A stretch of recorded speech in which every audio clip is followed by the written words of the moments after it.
Jack, Sweet Cheeks, Flatley. We have to say that now. That's your new nickname. No longer the Quiet Storm. Your Sweet Cheeks, because you just gave us 725,000 views for one peak of a butt cheek, mate. That's what I was saying. That's when I'm on weight as well, innit? So imagine now, and I've got a few extra pounds on me. How you feeling, mate? Yeah, good. Yeah, I've still been ticking over, keeping busy. I've got to do for my mind more than anything. I've got to keep doing something to keep busy, or just get a bit pissed off, to be honest. And yeah. Well, obviously, you must be gutted because arguably the biggest fight of your life, and on the biggest stage, and you missed out on it by picking up an injury in the final few days of preparation. Yeah, well, I think it was about 10. I think it was about 10 days out that I picked it up, but I just kept like trying to just basically pretend it weren't there and just get on with it. And we're doing everything on. I didn't spar for the last 10 days, and I didn't do any pad work or anything where I could move. I just don't squat all the time. So, and then we waited until we actually got it checked, and then they said my foot's fractured. So basically, if I go in there, it's just going to be the same feeling, like the adrenaline won't mask it or anything. So I think we made the right decision, because if it had gone in there, it'd have been. It might have even gone in the warm up. The adrenaline might not have masked it in the warm up, and then I'd have just been like a sitting duck in there. Yeah. So. Yeah. But it's it's one of them things, isn't it? Luckily, I've only had to pull out of a fight with injury once so far in my career, so I think it happens to everyone at least once. Yeah, it's just sad that it happened to you, and then this went and happened. So while you're eager to get out, but I suppose it's given time for you for your foot to fully heal, though, isn't it? Because you would have continued training, knowing you would have continued training and perhaps done a little bit more damage to it, and now you've had chance to ease off the boxing Pacific training and allow it to heal properly. Yeah, well, to be honest, I seen Fowler put on about fighting on the 2nd of May card, the Dillian White one at Manchester Arena, and then I was like kind of thinking, will I be ready? But to be honest, my foot's still not 100% there. It's like pretty much there, but not 100%. So at the start of May, I still wouldn't have been ready then, but I would have probably tried. Yeah, I would have tried rushing myself in, and I might have put myself back even further. So it's been a blessing in disguise where it's given my foot a chance to heal and just rest it a little bit. Yeah, well, like you say, that great motto that all boxers have, everything for a reason. Well, maybe that was the right reason, and hopefully going forward, if you're still sitting pretty in the rankings. I think you're ranked number 14 on BoxRec, so it's not done you too much harm, has it? I think I've moved up, if anything, because obviously a few people would have been inactive because of this period of time. So yeah, it's not done too much harm. I'm still, obviously, I've still got plenty of time, so still positive, yeah. And as we've spoke about it before, but there is a lot of big rivalries out there for you. The Troy Williamson fight is a massive fight that at some point it's probably got to happen again, hasn't it? Yeah, that's what I mean. There's loads. Obviously, there's that fight with Troy. There's obviously the Fowler fight with her, so that might happen again. They're all big fights where hopefully I'm getting good exposure and I'm getting, going to get my name out there. And I believe, you was offered the Cheeseman fight, wasn't you, straight after the Craig Morris fight, which was when you won the English title. And it was a really hard fight, and I think it was only 4 weeks after that fight that was penciled in against Ted Cheeseman? I don't even think it was that. I think it would have been even 2 or 3 weeks after that, but I didn't really do anything after that for a good while because my face was a mess for a start, so I wouldn't have been able to spar or anything. I just needed to let my body rest because to be honest, I'd been in camp for 2 years pretty much. Yeah, And then your head was still saying you wanted it, though, wasn't it? Well, yeah, that's what I mean. I was sat there thinking, this is shit that I'm gonna have to like turn it down, obviously. But like I say, I'm positive about things, and that hopefully them chances will all come again. Yeah. No, like I say, I mean, it was weird. We was talking about, as we just spoke about then, you know, the Williams fights, all these other fights coming up, and then out of the blue, you got the offer of the Anthony Fowler fight, and you jumped at it, didn't you? Yeah, that's what I mean. It didn't take me long to say yes to that fight. Obviously, I always know what I'm up against, and I always know I'm the underdog in big fights, but doesn't stop me wanting to take them fights. No, well, it's that tenacity of yours that wins your fights. I mean, let's put it this way: the Troy Williams fight was lost in the first round. It was no way of coming back, but you did. Yeah, no. You know, phenomenal fight. Sometimes I think I need a slap in the face, literally, if it wake me up, and then I get going. But yeah. Well, going forward, I mean, what have you? Everyone says you learn from a loss. Now you've only got the one loss, and it wasn't. I'm not sure if you can learn too much from it because you adapted. You changed your style a lot in that fight against Harry Scarf. How are you going to go forward? You know, and you know, get back to, you know, because you believe at some point in your career you're going to be a minimum of a British champion. That's why you box. That's why you train as hard as you do. Have you learned anything about yourself in that loss to Harry Scarf, and you know, what would you have put in place to fight a huge puncher like Anthony Fowler? Because you get it. Yeah, I know. Well, we had a good plan for the Fowler fight, and which probably was a different plan than fighting Scarf. But I don't know. I think I've just learned that it doesn't affect me. That I'm, you know, I still went straight back training within a week. Like, so I think that's a positive that I can take from, you know, whether I thought I won that fight or lost that fight, I still were back in the gym the week after and just cracking on with what I needed to do. Mm-hmm. But I think, yeah, just I know what my style is, and obviously that was a different me on that night, and that was our plan, and I'm like happy with that game plan. But were you happy with? Because I know I spoke to Alex and we spoke long and hard about that fight, and Alex was really happy because you actually boxed to a game plan that he set out and boxed in a way that we'd never thought you could box before.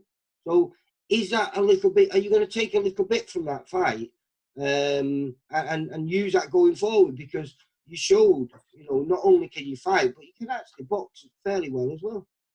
Yeah, that's what I mean. It's about finding like an happy medium in it, because you see in the two fights, one after the other, the fight with Morris and then the fight with Scarf. So it's like one extreme for other. So if I can get somewhere in between that where I'm using my pressure, but I'm using my defensive skills as well as I did in the Scarf fight, and then I think then they'll be good. The Craig Morris fight, as good as a fight, I mean, it was so enjoyable. But if you was to fight that fight again, what would you tweak about that then? What going into that, because you got tagged a lot, you tagged him a lot, but you know, what would you tweak about that? What have you been working on to make sure that fight wouldn't be as hard as it was again? Well, I'd move my head more for a start, but to be honest, I'd stick to my game plan. Like, it's mad because in the fight with Scarf, I stuck to my game plan, but then in the fight with Morris, I didn't stick to a game plan. So if I'd have stuck to my game plan in the fight with Morris, I think I'd make it a lot clearer decision than it were. But so yeah, if anything, I've just done a Skype chat, well, a Zoom chat with Mason Cartwright. Now I watched. Again, one of the best spars I've seen. It was 10 rounds with you, Mason, going toe-to-toe with one another. But both of you were using your head movement a a lot more than you do perhaps sometimes on fight night. So did you choose not to, and then you just got carried away with the moment with the Craig Morris fight, where you just thought, sod this, I'm going for it, and forget that what I've been working on in because that was the spar I watched, was the final preparation for the fight with Craig Morris, and the head movement that you're talking about there, you were doing in that spar. Yeah, I think sometimes I'm just a bit too confident in my own chin, like, and obviously I've been put my ass now, so I should have been really, but and then I think some, like, obviously the emotions of just having a fight, having a proper turn up, that's what, I don't know, I like to have a fight. I end up doing it in sparring, like I didn't do that day when you watch, but you see me and my teammate Jack McGann will have a spar, but it never ends up being technical. It just ends up being just having a fight. That's what I like doing now. I'm very good at it, mate. Very good at it. Like I say, very rarely I've ever watched you all the way through your amateur days be in a bad fight.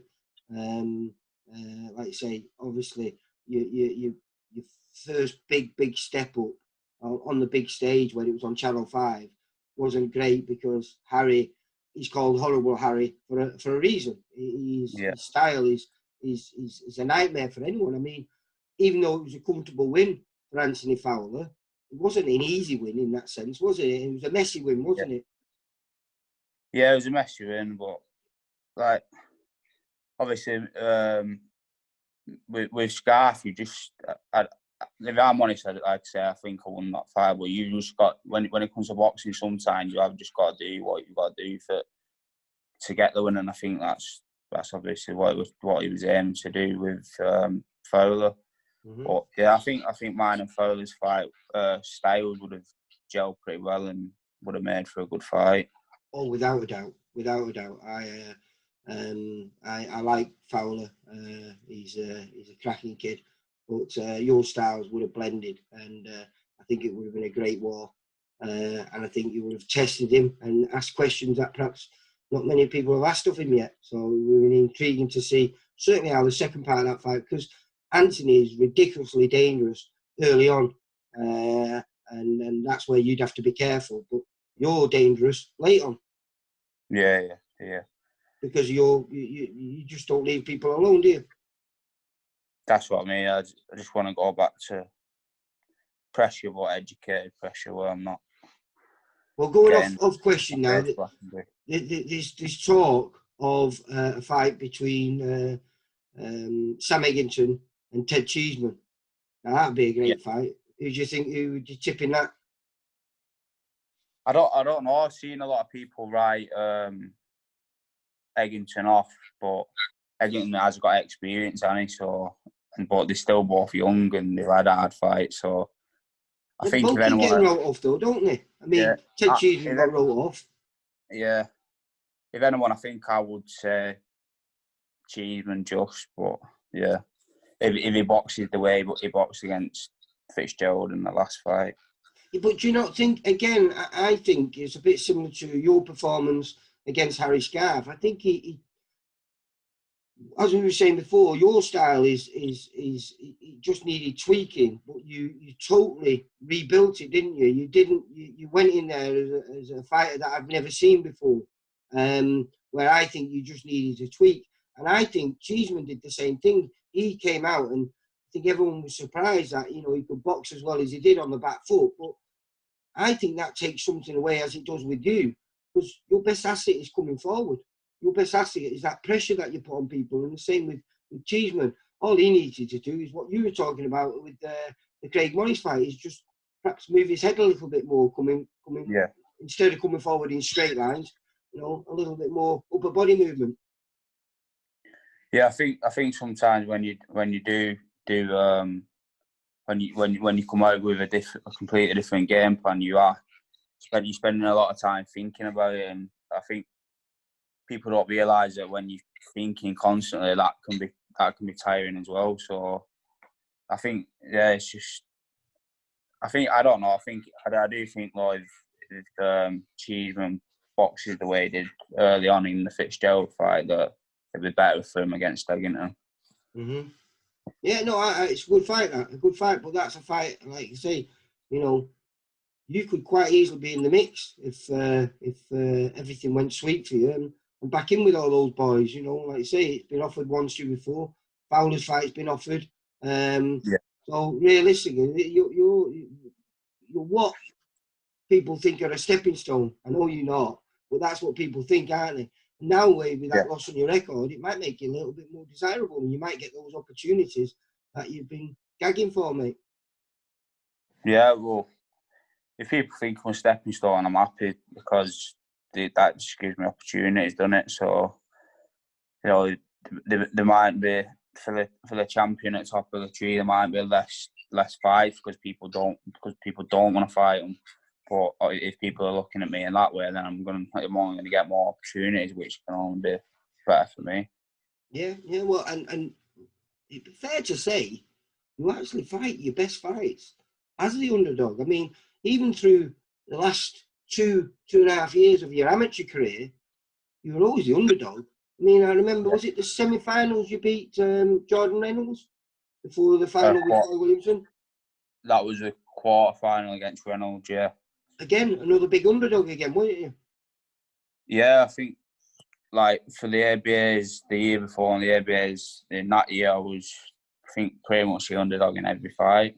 Every fight I had, yeah.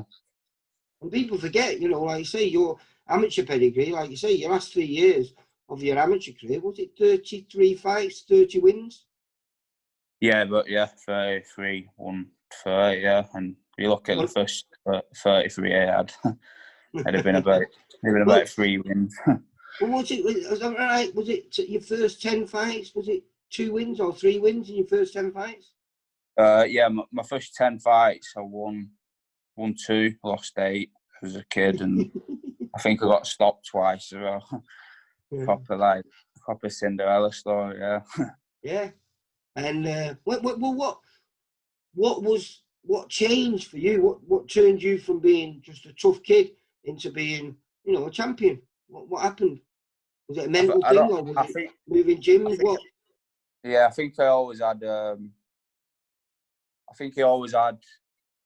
Like that that desire for training and being strict and stuff like on the training side of it. But when I was a kid, I was never really on the dieting side of it and stuff like that. So when I did get a bit older and I was working with pros more and stuff like that, I started working on my diet a bit better and stuff. And I think that helped. But I think more than anything, just like perseverance, just like keeping going, and then eventually everything just fell into place. But I think like when I were from being probably right up until I did actually turn, well, them last 2 years in the ABAs, I was fighting it the wrong way. I was probably fighting it. I should have been about 10, 15 kilo lighter. I was just a fat little kid. You're talking to the right person there. I never fought at the right way, mate. I was always overweight. I started at light heavyweight, mate. You know what I mean? At 5'7", it's not perfect, is it? That's what the weight I fight at now. I was fighting at that weight at about 14. Didn't you fight Hugh Fury and beat Hughie? Yeah, I fought him 4 times. Yeah, that's what I was talking about before. You're about 6 foot. You're about 6'2", 6'3". Then when we were only young, and I was like 5'6" or something. So again, like you say, you've no fear. And we were saying you've got to be sitting pretty because you're 25 years old now. Yeah, 25. Yeah. You know, 18 fights behind you. So realistically, you're probably still 12 months away from being your peak. Well, in 12 months, if everything opens up the way it is, you could be at that British level again and be even British champion. Yeah, that's what I mean. Like, obviously, probably one big fight now, and I could be at that level. So that's what I'm looking at. Is to be honest, I only want to be in good fights now. So just obviously, if I have one good fight, and then I'm straight. I'm there then in the mix for British title. Yeah, because Cheeseman's only young. What's Cheeseman? Cheeseman's about 24, is he? I think he's younger than you, isn't he? Yeah, I think he's a bit younger than me. Yeah. The rest of the guys that are above you, most of them in the late 20s. They're sort of like 28 and all the way up to being 30 plus. Yeah, probably 28, 29 for around that age. So hopefully, in 12 months' time, they're all moved on, and you part of the young brigade to take over and maybe get that crack, like you say, at the British title. Yeah, well, I think all of them who are like obviously Fitzgerald and Fowler, and they're all a bit older than me, but I think that obviously they're still going to be around for a good few years. If they're around, it's because they've moved on. They've moved on to the next level, whether it's European or world.